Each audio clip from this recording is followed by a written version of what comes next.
On the bridge of the Emancipation, Nishana Aerith stares out the viewport at the massive Ascendancy structure. It has been hours since the Reclaimer docked, and still there has been no word. Her fingers drum a steady rhythm on the panel in front of her. Commander Caspian approaches and clears his throat. Clan leader, permission to begin landing troops on the station to secure it. Nishana regards him and shakes her head. Not yet. I will give them more time. His expression tightens and he seems to be struggling to say something. Go ahead, Caspian. Speak your mind. Every moment we delay is another chance for the Ironhawks to find us. We should be moving faster. I gave Lucius my word that he would spearhead this operation. Certainly you aren't suggesting I break that oath. Commander Caspian shakes his head. No, clan leader. Before Nishana can say anything further, alarms begin to sound on the bridge. One of the comm officers says, Clan leader, we're detecting multiple ships coming out of E-Drive. It's the Ironhawks. Dozens of ships emerge from E-Drive and begin their trek toward the station. As a flurry of activity fills the bridge, Nishana watches the incoming fleet. She has been a ship captain for a long time, and in that time she has learned to trust her instincts. Watching their incoming trajectory, she sees that the Ironhawks move with confidence and certainty. Her stomach churns as she watches the fleet's speed increase. Turning to Caspian, she says, Battle stations, Commander. Have the civilian ships retreat in close to the World Seeder and distribute our forces in a defensive weave. They're on the wrong side of the barrier, Caspian says. They can't touch us. As if in answer to his statement, the barrier flickers and fails as the Ironhawk fleet soars past, a stream of fighters leading the way. Nishana opens a channel to her fleet and says, Lodestar, we have always believed that our ideals will help us triumph over our enemies. Today, we test that belief. The Ironhawks must not be allowed to gain control of this artifact. There will be no retreat and no surrender. Let us stand together for the future of the Forge. Aerith out.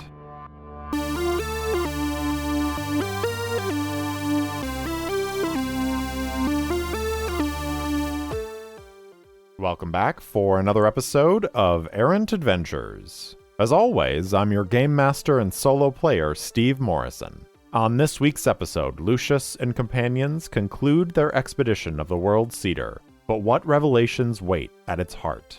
Find out on episode 30, Reunion Tour.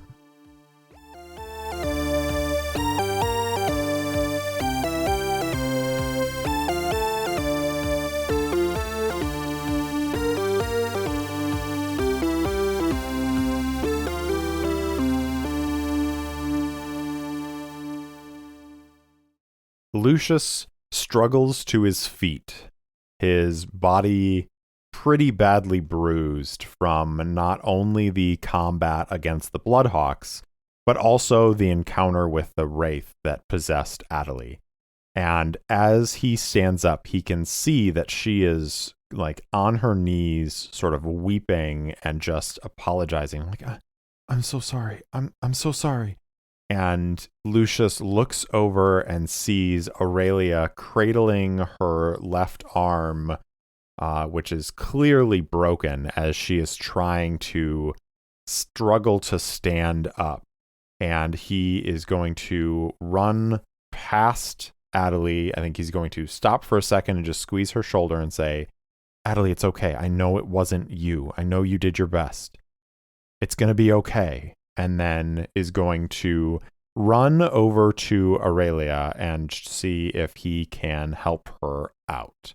So he is going to take a moment to do a little bit of medical care for her. He's going to grab his bag from behind one of the kiosks where he left it, and he's going to rummage through, and he's going to try and help Aurelia splint her broken arm. So he's going to provide care, which is plus wits. So this is +3 for him. Here we go. All right, so we've got a 9 on the action die and a 3 and a 2 on the challenge dice for a strong hit to start off. So the care is helpful. she is going to basically have her arms splinted, and he is able to, I think, give her a little bit of some sort of pain medication so that she's not in as much pain. Although I think Aurelia refuses to take a full dose because she's like, it's okay, I need to have my faculties about me. I'll be all right. And she like stands up. Her arm is now immobilized, and she is at least functional enough that they can continue on. However, Lucius is sitting at 1 health, 2 spirit, 3 supply. So I think he is going to take a moment to spend a little bit of time working on his own wounds and see if he can bind them up a little bit. Now, I think we should ask the Oracle if Adelie's Paragon abilities extend to being able to provide healing or comfort to people who are injured. Because I don't think that's something that we've seen so far. But let's ask the Oracle. I think it's 50-50. So we're going to say 51 or greater, yes, she can assist him in this. 10. So no, her powers do not extend to being able to assist. So Lucius is on his own as he is going to try and bind up his own wounds. And because of that, he has to roll plus iron, because he has to choose between his lowest, between iron and wits. So this is +1 to wrap up his own wounds. And we've got 3 on the action die and 2 9s on the challenge dice for a miss. The aid is ineffective and the situation worsens. Pay the price. Well, that's not great. So let's find out what our pay the price is. 90. You are delayed or put at a disadvantage. Okay, so I think the complication here is that he spends time trying to bind his own wounds. He is able to, but he's just bruised. He's not like bleeding. He doesn't have a broken limb in the same way that Aurelia does. So he doesn't really have anything that he can do to make himself feel better. He's just bruised and battered. And so that takes time as he spends time trying to bind up his wounds and, ease his pain a little bit. I think Adelie is more and more starting to like spiral out of control as she is just like, I'm a danger to everyone. I can't control my powers. I couldn't even defeat that wraith. And I shouldn't be here. I shouldn't be doing this. I'm just going to get everyone killed. And Lucius is going to have to take some extra time to sit down with her and say, it's okay. It's not your fault. You did your best to fight that thing. How are we supposed to know how to fight an ascendant wraith? I mean, this is all uncharted territory. You shouldn't blame yourself. It's okay. We are going to figure it out, and it's going to be okay. Now, I don't think I necessarily need to roll a compel on that because they do have a bond, and because it's really the complication off of the miss on the heal. So it just takes more time to get Adelie to settle down and focus back on the mission. When that is accomplished, Lucius looks around and sees that Aurelia is studying the door through which the Bloodhawks retreated. He is going to go over and stand next to her, and she says, it's sealed from the other side, Lucius. We're not going to be able to make it through this way. We're going to have to go a different route. And now the High Talon is here and ahead of us. And she turns to Lucius and says, I know you're worried about Lodestar and about what they could do with this station, but I think it's time that we call them for help. And Lucius nods and says, I think you're right. We shouldn't be trying to search this station alone. We don't even know where Mila and Dr. Petrov are. And that's the problem. Our communications aren't working. I think, would have to go back to the ship in order to send a communication, and that would just set us back even further. I mean, if we can find some sort of communication hub here on the station, maybe we can send a message out to Lodestar.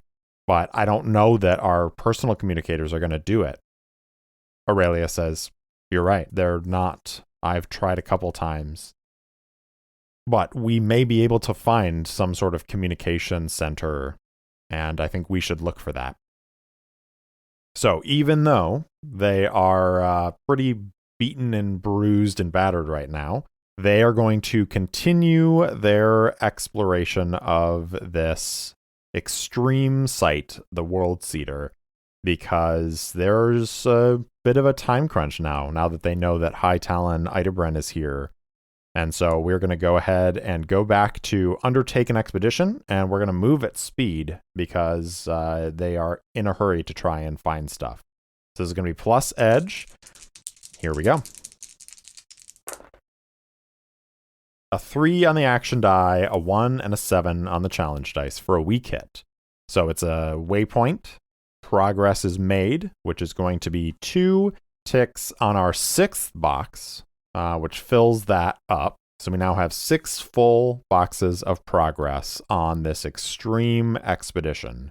However, because I got a weak hit, it's going to be either a suffer move en route or facing a peril at the waypoint. So let's go ahead and find out what our waypoint is, and we are going to then face some sort of peril. I was going to say that they were going to move into the inner sanctum, but because they have to go around this doorway, I think that means that they're still on the interior section and not yet in the inner sanctum. So we're going to roll our interior feature.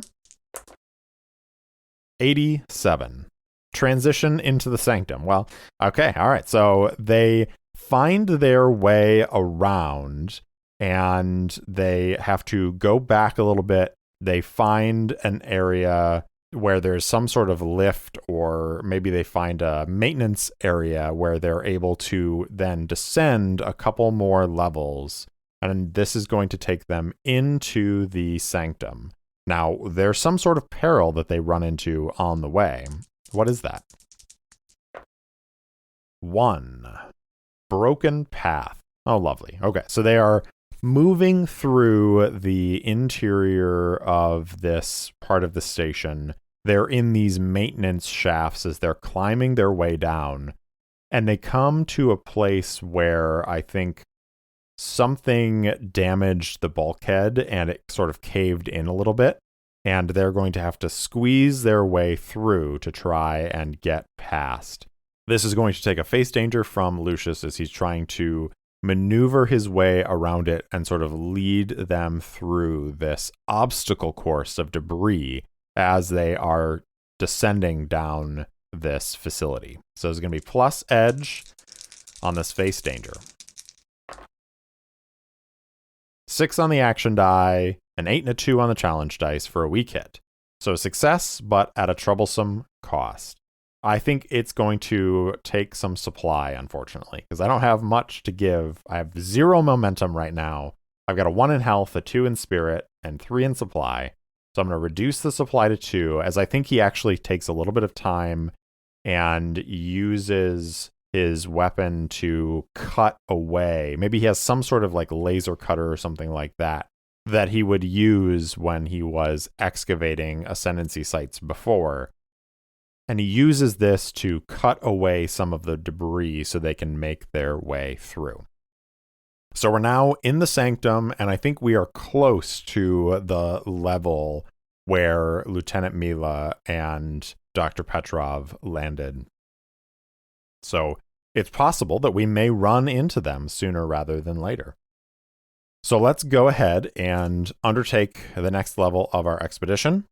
Lucius is going to continue moving at speed, so this is going to be plus edge once again. Here we go. 8 on the action die, a 5 and a 1 on the challenge dice for a strong hit. So we get to mark 2 more ticks of progress, this time in our 7th box, and we are going to reach a waypoint, and this time we're going to roll on the Sanctum feature. 68. Sealed containers of inscrutable purpose. Okay, so they enter this room on this level coming out of the maintenance shaft, and there are these containers filling this room that are sealed, and looking at them, there's no obvious reason for them to be here. So I think Lucius is going to take a moment to try and explore this waypoint to figure out what these are, because they might be useful to them in the future. So exploring the waypoint is going to be plus wits. +3 on this, 6 on the action die, a 3 and a 4 on the challenge dice for a strong hit. So I can either find an opportunity and take +2 momentum, or I can gain progress. Considering I'm sitting at 0 momentum, I'm going to go ahead and take the +2 momentum. They don't spend a whole lot of time here, but they determine what these things are for. And I'm going to roll on action and theme to see what that tells me. So 9, Avenge, and 87. Avenge Survival. Oh, okay. Avenge Survival. So I think these containers are small sort of survival pods. And what I mean by that is they contain all of the elements that an Ascendant would need to like go to an inhospitable planet and be able to survive and maybe even terraform it.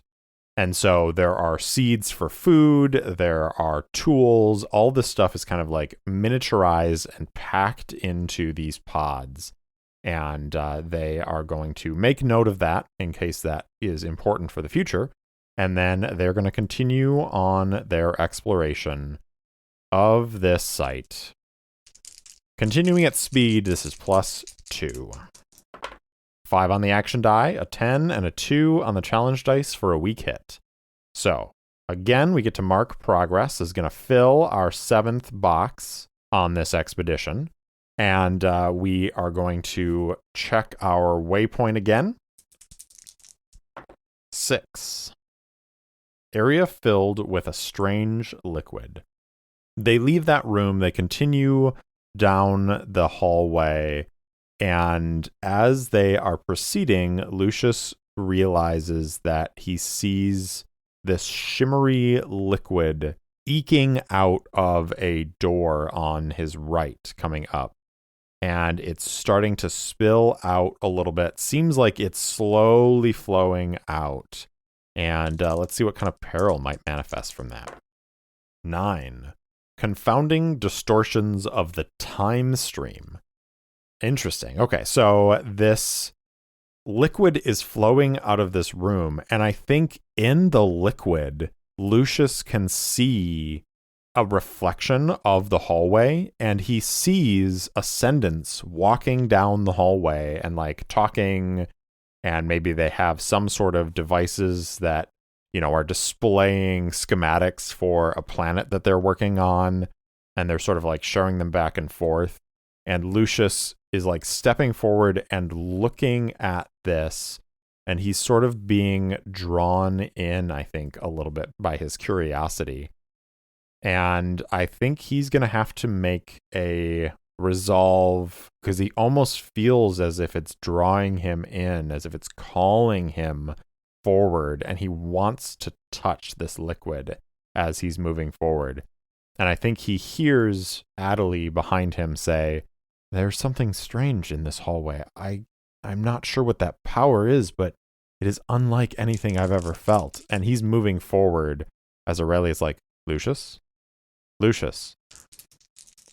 Find out if he can snap out of it. +2 on this. 6 on the action die. A 6 and a 1 on the challenge dice for a weak hit. So successfully snaps out of it, but at a troublesome cost. Unfortunately, I think it makes sense to take down one of those momentum. So my momentum is back down to 1, but Lucius is able to snap out of whatever this draw is, and he says, "I think something's leaking, and I think whatever that is playing with our perceptions of time and reality, and I think we should go around. I don't think we should touch this stuff." And so they are going to backtrack a little bit and continue their exploration. 8 on the action die, a 6 and a 1 on the challenge dice for a strong hit. So we're going to reach another waypoint, and I'm going to mark 2 more progress. We're halfway into the 8th box of progress on this expedition, as we are going to reach a waypoint. So we're going to, again, roll on our Sanctum feature. 24. Enigmatic mechanisms come to life.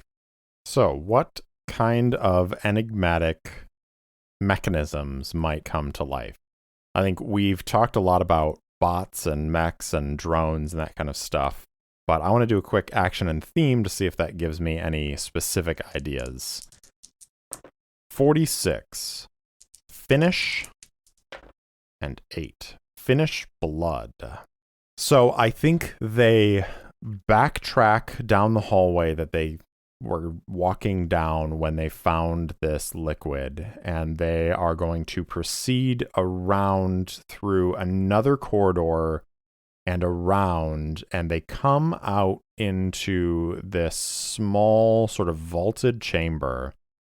It's got to be close to the center of the station, because I think there's maybe a view screen, a window that looks out on that pit that they almost fell down. And they are standing in this vaulted room. And I think there are a few more of those canisters that they saw before with all the survival tools. And there are 3 figures standing by these canisters, but they are mechanical in nature. And so I think Lucius sees them and he's like, those don't look like Ascendancy mechs. I mean, they certainly are Ascendancy design, but they look more like Ascendants than like machines, like bots. And as they're entering this room, one of the figures turns, and it is this mechanical ascendant. It is a facsimile of an ascendant's body, and it is fully sort of metallic, but has the same features built into it, those sharp angular features. And a voice comes from this figure and says, "Hello, who are you?" And Lucius stops and says, "I'm Lucius Tarquin. Who are you?" And the figure says, "I am Otani. You are not one of us. What are you?" And Lucius says, "I'm human. We came to the Forge a few generations ago, and we've been here ever since. Are you an Ascendant AI?" And Adelie says, "Lucius, that's not an AI. Otani is an Ascendant name." And the creature, the figure, sort of turns its head to regard Adelie for a moment, and then back to Lucius and says, "Yes, I am an Ascendant, though this form is not what I once was." And Lucius just about loses his mind, realizing that he's talking to an actual Ascendant. He's like, How did you survive? How did you make it through the cataclysm? Was your consciousness transferred into this body, or did you undergo some sort of transformation?" And he starts asking all of these questions, and Aurelia reaches out with her good hand and sort of grabs his arm and squeezes a little bit and says, "Lucius, maybe we don't ask a bunch of inappropriate questions all at once." And Lucius blushes a little bit and says, "Oh, of course, I'm so sorry. I never thought I would actually speak to an Ascendant." And Otani looks at them and says, "Why are you here?" And Lucius explains, "We are trying to stop some bad people from gaining control of this facility and taking over the Forge and probably causing another cataclysm. And Otani looks around at the three of them and then looks at the other two figures who now were very still before, but like look at Otani, and Otani says, perhaps you should speak with, and I need a name. 36. Ukames. Perhaps you should speak with Ukames. I believe he will want to talk with you. Follow me. And Otani is going to lead them out of the room. As they're going, I think we're going to make one more explore move here as they are heading to their destination. Lucius is looking around and trying to ascertain maybe where they're headed and maybe see if he can find some sort of communication zone. So we're going to do this plus wits instead, because Lucius is being led, so he is not having to sort of make a path, but he is looking around and trying to be vigilant of what's around him so that he can see if he can find stuff of use. So this is plus wits. 7 on the action die, an 8 and a 4 on the challenge dice for a weak hit. So there's going to be progress, which is going to fill that 8th box, which is great because I think we're about to reach the end of our expedition. But there is going to be a complication or a peril en route. So let's go ahead and roll on our peril to see what comes up. 27. Led astray or lured into danger by a manifestation or illusion. Okay. Now this is interesting because does that mean that Otani is luring them into danger? I'm going to ask the Oracle. I think it is unlikely that Otani is leading them into danger. I think that this is a genuine offer to lead them to speak with Ukames. But we're going to find out. We're going to ask the Oracle. All right, 7. So yes, Otani is trying to lure them into danger. And I know why. So they are following Otani down this hallway, and they're leading towards what looks like a doorway at the far end of this hallway. And I think Adelie behind them is like, Lucius, there's something familiar about this Otani, and I'm not sure what it is. I'll try to figure it out. And they are reaching the end of the hallway. And I'm going to go ahead and, instead of resolving this peril, I'm going to go ahead and conclude this expedition right now. Because depending on how the Finnish expedition roll goes, I think will play into how this peril from Otani plays out as well. So we have 8 boxes of progress on our extreme expedition to explore the World Cedar. I'm going to roll the challenge dice, and we're going to find out how this goes. Got a 2 and a 7 on the challenge dice against 8 progress is a strong hit. So on a strong hit, you reach your destination or complete your survey.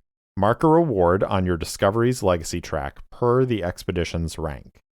That's 2 boxes of progress for an extreme expedition, which is great because that's going to give me experience. I'm very excited about that. And I almost had a full box in my 6th box on the Discovery track. So I'm going up to 7 full boxes and then 3 ticks in my 8th box on my Discovery's track, which is awesome.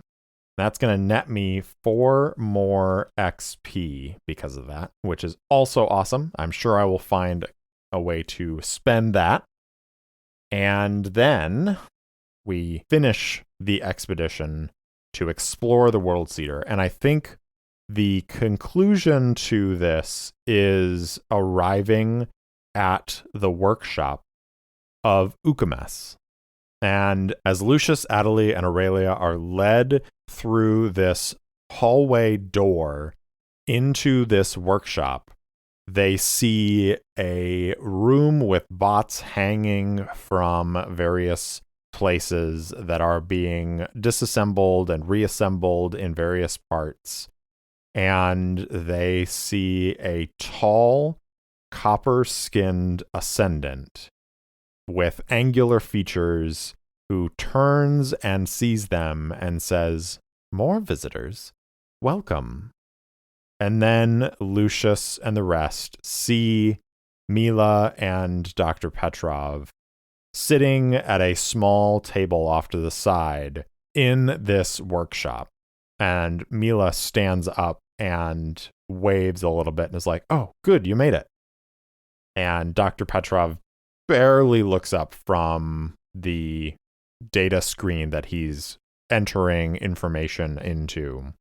And they have found the heart of the World Seeder, and perhaps the last living ascendant, Ukames.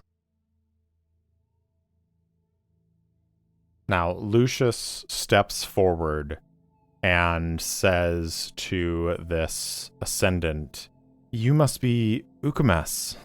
I am Lucius Tarquin of Clan Tarquin. I'm human, and these are my companions. This is my aunt, which is a family relation. Her name is Aurelia Tarquin, and this is my friend Adelie. We are honored to meet you." And Ukames says, "Yes, I understand that. I have gleaned some of that from your other friends over there. But again, I am curious as to what you are doing on my station." And Lucius looks around a little bit and says, "Your station? Are you the architect of this World Seeder?" And Ukames nods and says, "Those are fitting terms, yes. Yes, I am the architect of this World Seeder. And it has been a long, long time since I have received guests. In fact, my last guests were less than friendly." And Lucius says, "Oh yeah, the Scourge soldiers. Yeah, we fought one and killed it. I mean, jettisoned it out into space, but I think that probably killed it." And at that, Ukames appraises Lucius a little bit more and says, "You were able to defeat a vanguard of the Cataclysm?" And Lucius nods and says, "It was a team effort. I mean, we all contributed." "Very interesting. That is a feat that not even my people were able to accomplish with ease. It is pleasant to make your acquaintance, Lucius Tarquin. Now, I must ask, why are you here? What do you seek?" And Lucius says, "We are fighting against other humans. They're called Ironhawks, and they are trying to take control of this station, and they're going to use it to take over the Forge. But in so doing, I'm afraid they're going to bring another cataclysm down on the Forge." Ukames says, "Ironhawks, are those the things that are swatting at each other outside the bounds of my facility?" "Ironhawks. Yes, that does seem right." And Lucius says, "Wait, what do you mean swatting at each other outside the bounds of your facility?" And Ukames turns towards a wall and waves a hand, and the wall panels shift and transform into this view screen, which shows an exterior view of the World Seeder.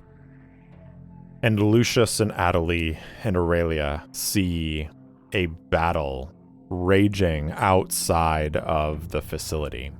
As Ironhawk ships swoop in and around, the Lodestar ships are trying to hold them off, but it looks dire. Aurelia says, Nishana, and turns to the Ascendant and says, Ukames, please, does your station have defenses and weapons? We need to help our people. They are being overwhelmed by those Ironhawks. And Ukames says, I am not certain it is my place to get involved in your squabbles. I am trying to bring back my people. I have much greater concerns than your battle outside. And Lucius steps forward and says, please, Ukames, you have no greater concern than the battle raging outside. If the Ironhawks win, they will take this station, and the High Talon will kill you. I have no doubt about that, and will turn this place to his own designs. Adelie steps up behind Lucius and says, Ukames, I am a paragon. I am bound in soul with two of your artificial intelligences, Warden and Query. And she, gestures a little bit, and she says something in a language that Lucius has never heard her speak. He recognizes it again as Ascendant, but it sounds strange coming out of her mouth. And when Lucius looks back at her, one of her eyes is gold. And the other eye is like a opalescent green. And she says, I have traveled with these people. I have seen them try to fight these Ironhawks, and they are right. If we do nothing, your people, our people, the Forge itself will fall. And she's going to assist Lucius as he tries to compel Ukames of the Ascendancy to listen, to help Lodestar fight the Ironhawks. And this is going to be plus heart, which is +2, and +2 from Adelie. So +4 on this. Here we go. 10 on the action die, a 1 and a 7 on the challenge dice for a strong hit. Take +1 momentum. So that's going to take me up to 2 momentum. And Lucius turns back to Ukames and says, please, you have to help us. The Ironhawks are powerful, powerful foes. But if we stand together against them, we can win. And Ukames considers for a moment and then says, yes, perhaps you are right. Perhaps the resurrection of my people must wait a little longer. After all, if the cataclysm happens again, I do not know that this facility will survive. I will help your Lodestar fight. I will send drones out to assist them, and Ukames turns to do so. And at that moment, Otani steps forward and tries to stab Ukames in the back.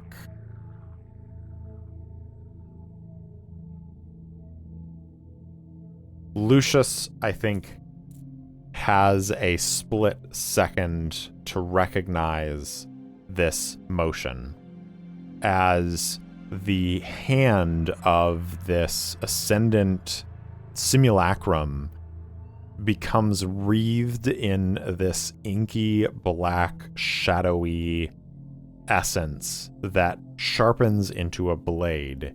He realizes what Adelie said about something feeling familiar.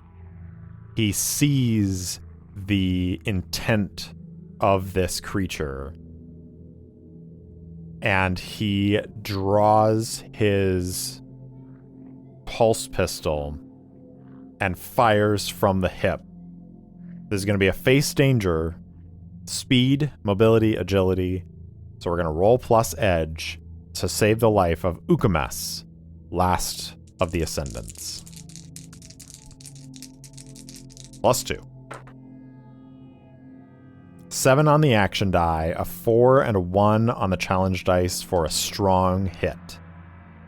Gains him a momentum, and he quick draws the pulse pistol and shoots from the hip as Otani drives this shadow blade forward.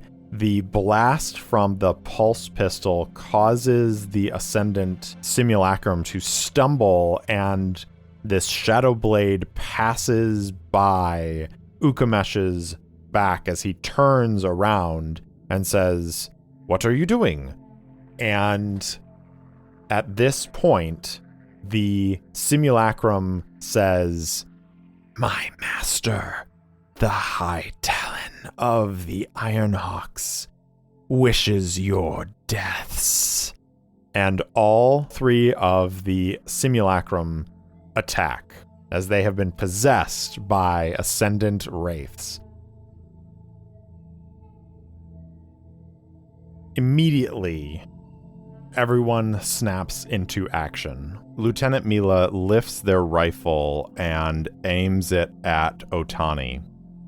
Adelie drops into a defensive stance, and her hands begin to glow with this paragon power. And Aurelia steps off to the side and draws out a pistol with her good hand. Dr. Petrov is just taking notes in the background. And the 3 Ascendant Simulacrum get ready to attack. And it's time to enter the fray.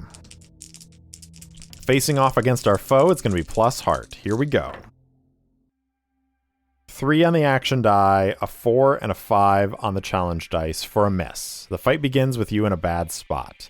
I think what this represents is Lucius had this quick draw, fires, knocks Otani off balance, and then as the Ascendant Wraiths drive the simulacrum around to attack, Lucius is kind of in the middle of them as the others are sort of spread out. And he is going to go ahead and try and dodge out of the way as Otani wants to kill him. So Otani is going to strike at him with this shadow blade, and Lucius is going to attempt to dodge out of the way, plus edge, which is +2, reacting under fire. Here we go. 3 on the action die, a 1 and a 2 on the challenge dice for a strong hit. So he's going to take a momentum and then take control. So he dodges out of the way and is able to move a little bit away. And I think this is actually a dangerous fight instead of a formidable fight, because I think Adelie is looking to prove herself against these Ascendant Wraiths. Lieutenant Mila's here and is able to assist in this battle. Brutus is here too. So Lucius has Brutus back, and it is probably going to be a short fight. So Lucius dodges out of the way.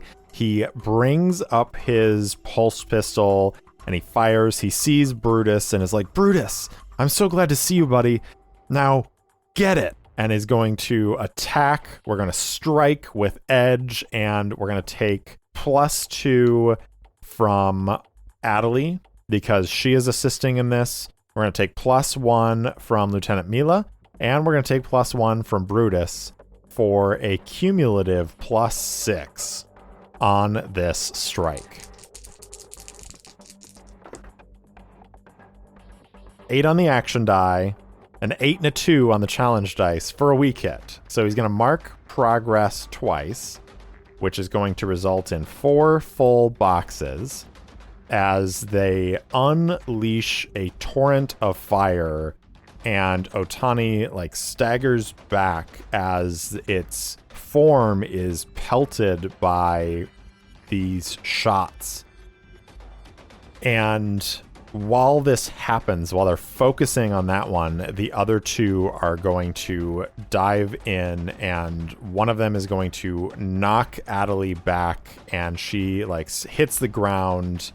The other one charges at Lieutenant Mila, and Otani, who is still standing, is going to rise up and is going to charge in at Lucius. Lucius is determined to put an end to this, so he is going to stand his ground. He's going to clash, and it's going to be in close quarters as he is just pulling the trigger on his pulse pistol as Otani charges in at him. +1 on this. Here we go. Ooh, a 2 on the action die, a 6 and a 10 on the challenge dice for a miss. Your foe dominates this exchange, you stay in a bad spot, and pay the price. So Lucius stands his ground, firing. These shots go a little bit wide as the Ascendant charges in at him, and let's see what our pay the price is going to be.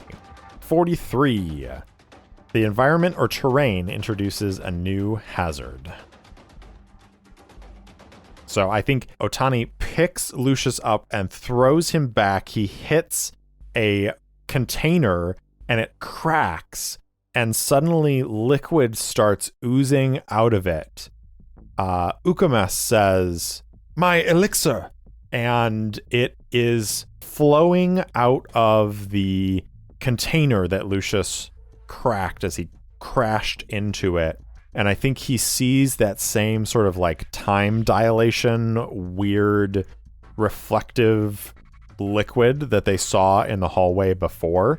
And that could prove a challenge if he gets kind of pushed into it. Might do some weird stuff. Don't know. In the meantime, Lucius is going to try and dodge again and get out of the way, this time with edge as he reacts under fire. +2. 8 on the action die, a 5 and a 10 on the challenge dice for a weak hit. So he successfully moves away from that liquid, but he is going to have to make a suffer move. We're going to go ahead and lose a momentum, go down to 3 momentum, and then he is going to call on Brutus to draw fire, create a diversion. It's going to roll +5 plus its health, and we'll see what happens. 11 on the action die, a 6 and a 1 on the challenge dice for a strong hit as Brutus rises up over the battle and is going to launch a series of strikes at each of these different simulacrum. And because I got a strong hit with this ability, I get to mark 2 progress, which is going to take us to 6 boxes of progress as one of the simulacrums goes down. Lucius is now in control. He is going to once again call on his friends to assist him. I think Adelie is still battling sort of one-on-one with the simulacrum that struck her. Maybe Aurelia is assisting her since they were kind of close together. The one that Brutus destroyed is the one that Milo is fighting. So Lucius is going to attack plus edge, which is +2, and he's going to get +2, 1 from Mila and 1 from Brutus. So we're +4 on this strike. Here we go. 6 on the action die, a 7 and a 10 on the challenge dice for a miss. The fight turns against you. You are in a bad spot and must pay the price.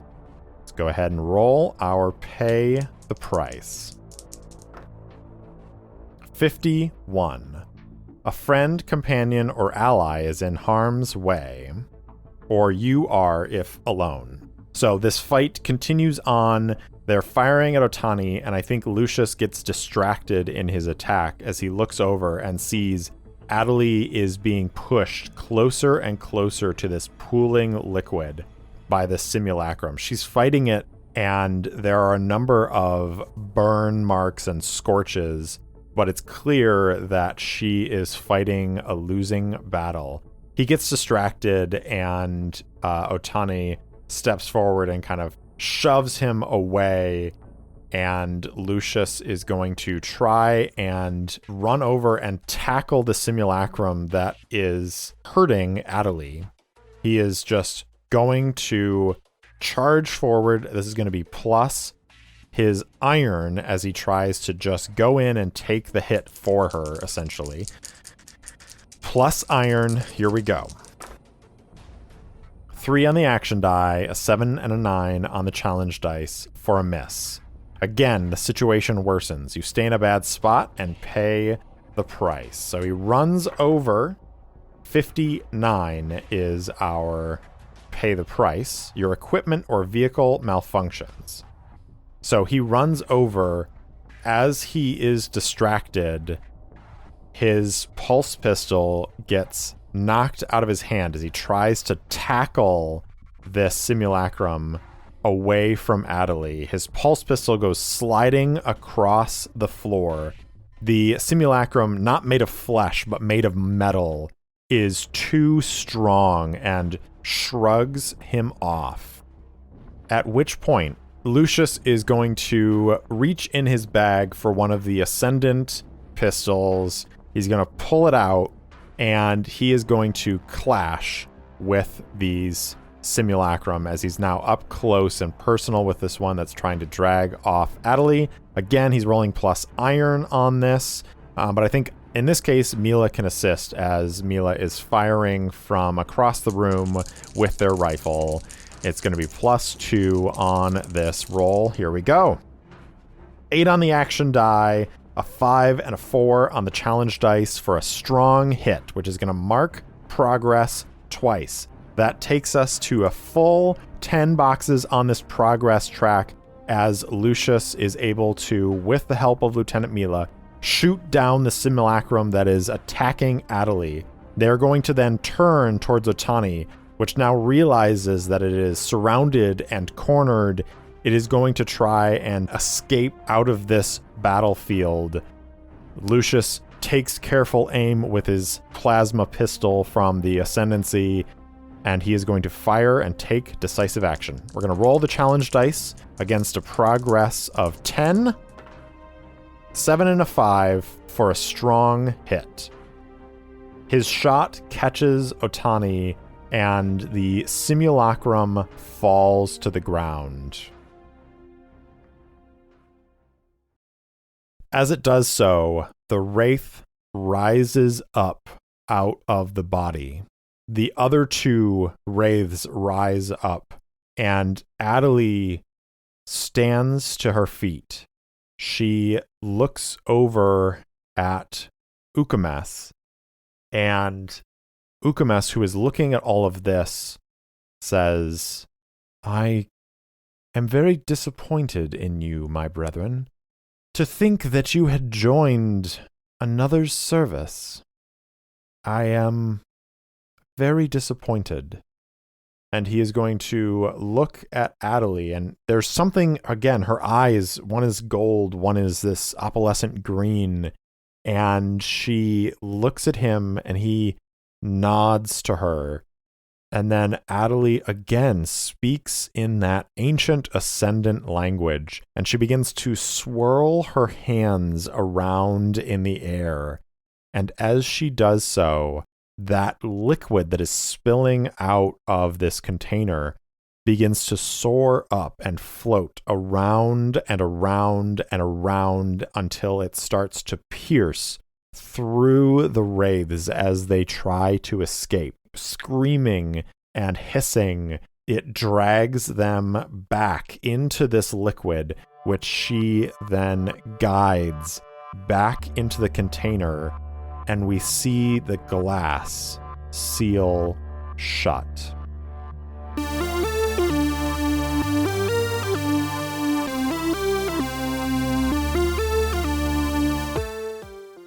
Thanks for listening to Errant Adventures, and thanks so much to Syrinscape for the lovely ambient sounds and music throughout the episode.